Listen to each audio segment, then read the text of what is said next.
Hey YouTube, this is Tom at TM Aquatics, and I hope everyone's doing great. It's been a few weeks since my last fish room tour. Made a lot of changes, picked up a couple groups of some new Plecos here. So I just want to give everyone a quick update on everything that's happening here at TM Aquatics. So I do hope you stick around and check this one out.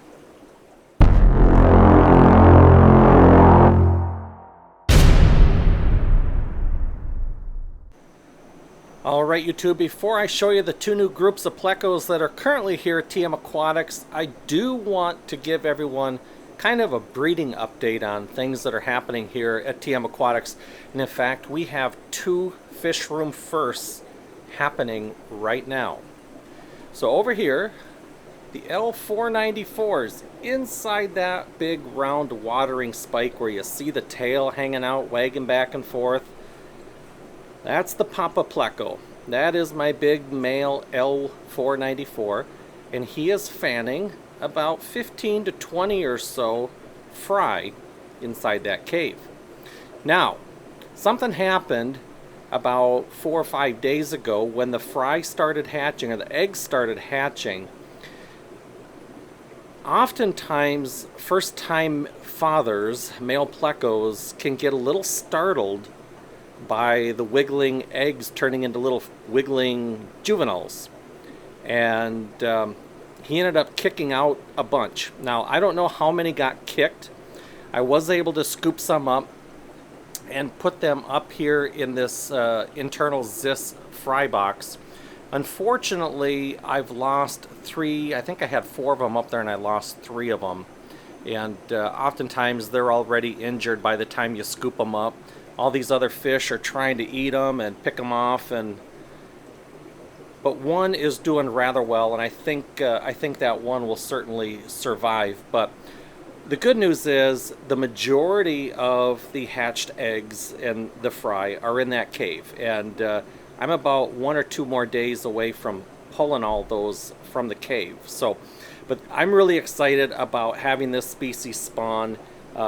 They're such an underrated species, and there's not a real big supply of them in the United States. I don't believe these are allowed for export anymore. I believe these are a protected species as well. So what we have in the hobby, we have to work with. But really excited to have the L494s spawning here in the fish room, and hopefully many, many more spawns to come. Alright, so right below the L494 tank is my L397 tank, and I've already had a couple of spawns from them. In fact, I have moved all the fry over into this grow out tank, and you might be able to see one in the wood right there, kind of center frame right now.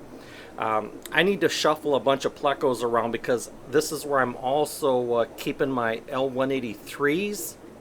And then I have a bunch of Ancestris wobbin musters in here, and there's one of the wobbies back there. And I need to get the wobbin musters out and get them into their own tank because they're getting to be a pretty decent size. But the L397s have been spawning, and we have a new trapping right down here. That male has a young gal in there, and they're talking things over. So hopefully within a couple days we'll have another spawn out of the L397s. Now over here, these 240 breeders on top of this rack, I talked about this in my last fish room tour.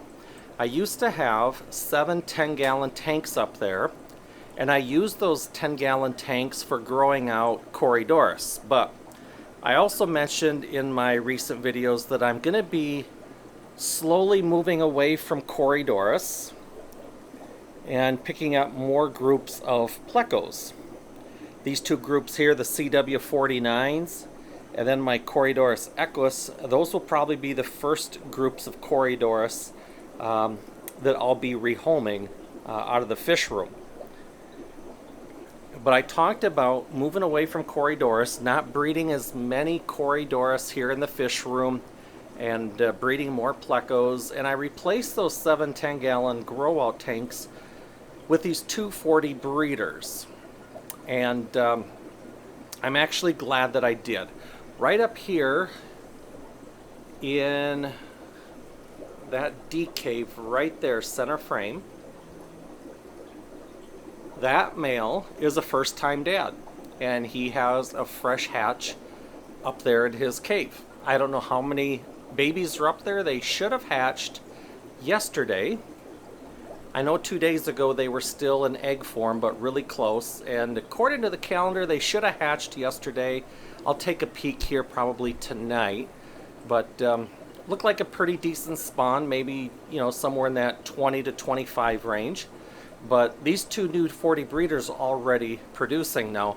Over on this left 40 breeder here, I've had 2 trappings already, but I think they were dry runs, didn't result in any spawning, but it's just a matter of time. So already within the first couple weeks we have a spawn of L494s, and I know had I left all these fish out in the 120 gallon tank in a big massive group of 30 L134s, I know I wouldn't have the spawning going on right now. That setup just wasn't working out. So anyways, really excited to have the first spawn out of this new group of L134s here in the fish room as well.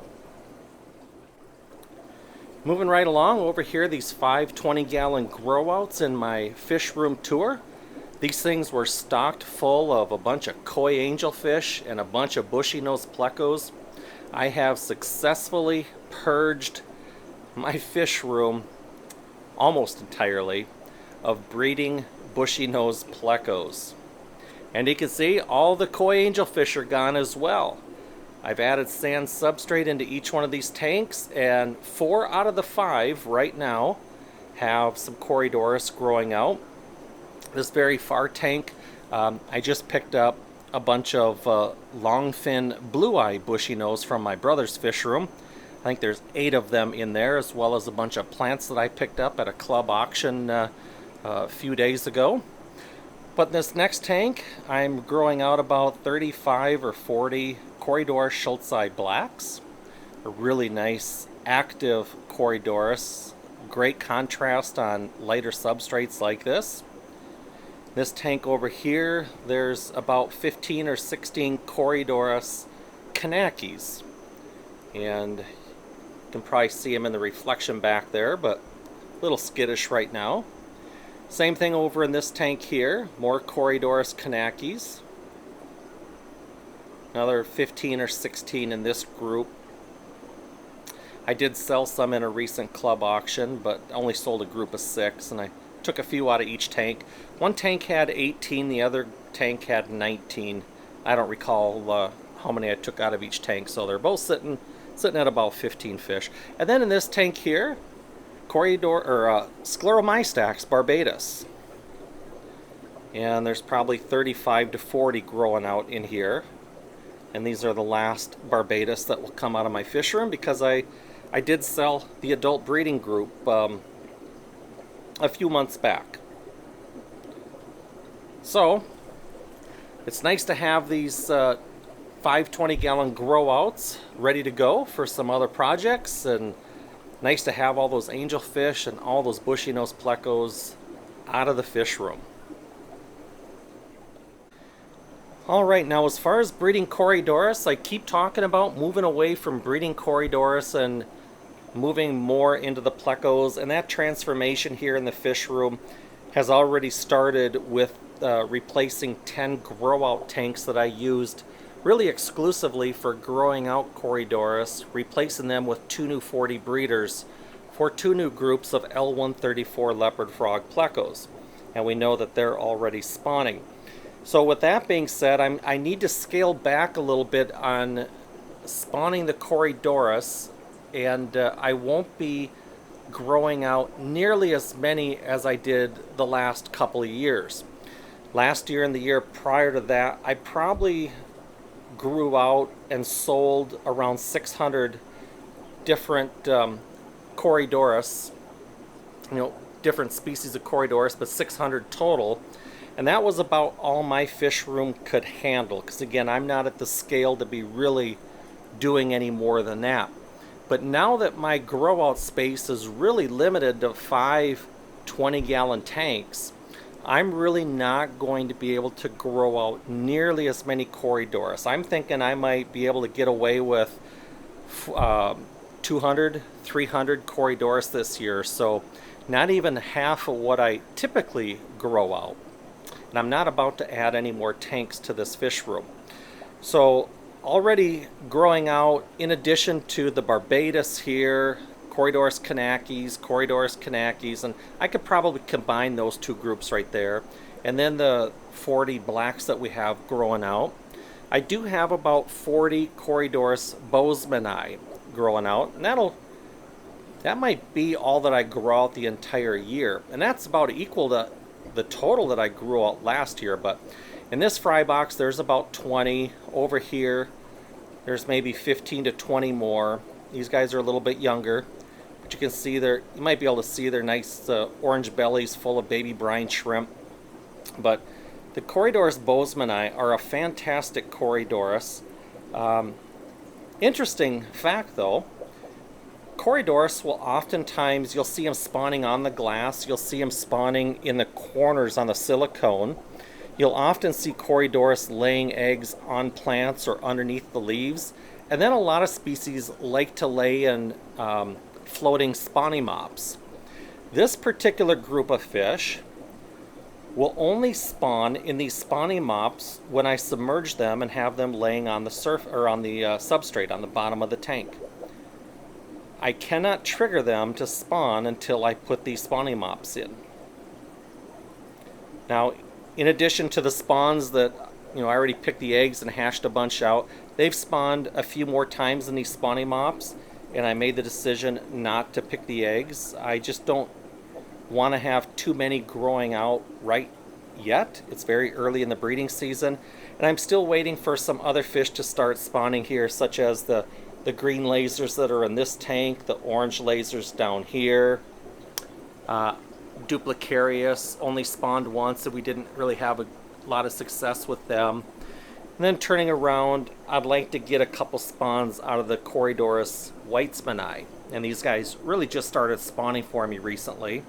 Unfortunately, we have not had any success hatching out the eggs or growing out the fry. But it's just a matter of time, and I know we'll end up with a bunch before the season is over.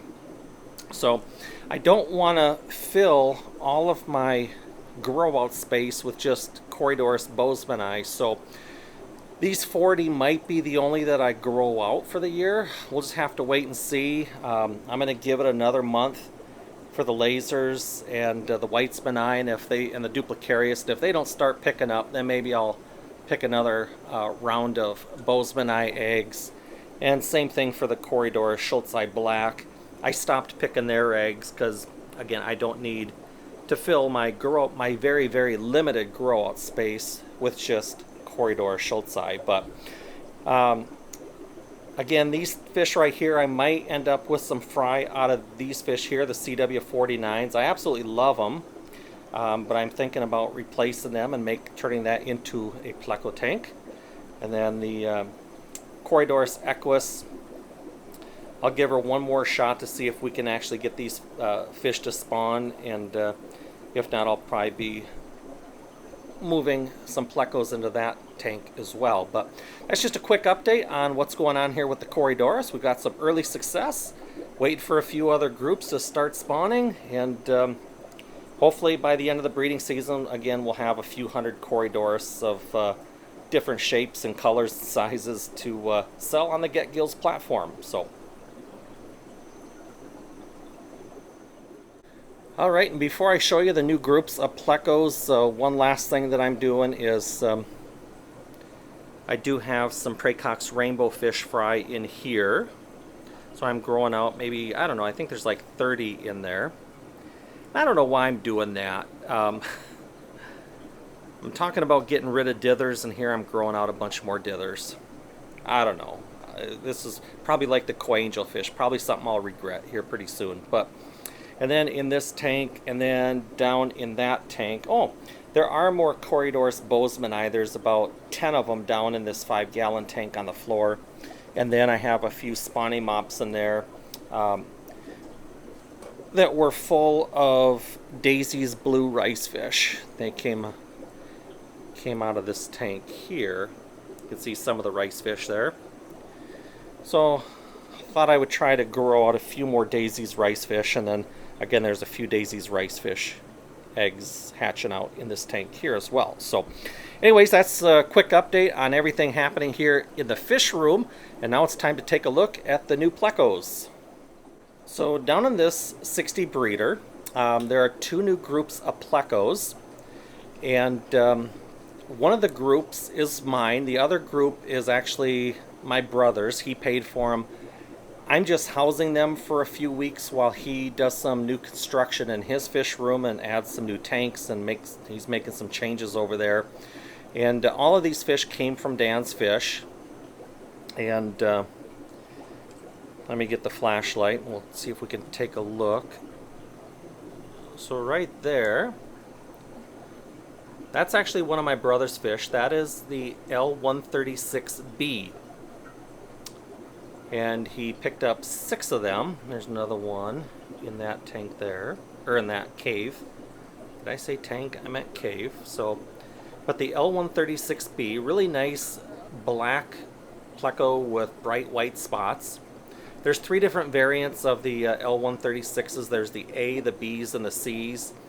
A's have the smallest and most numerous spots. The Bs are a little bigger spots and a little more, fewer spots but larger. But the L136Cs are highly desirable, extremely expensive, ranging around, I don't know, $600 to $800 right now in the US for a decent one.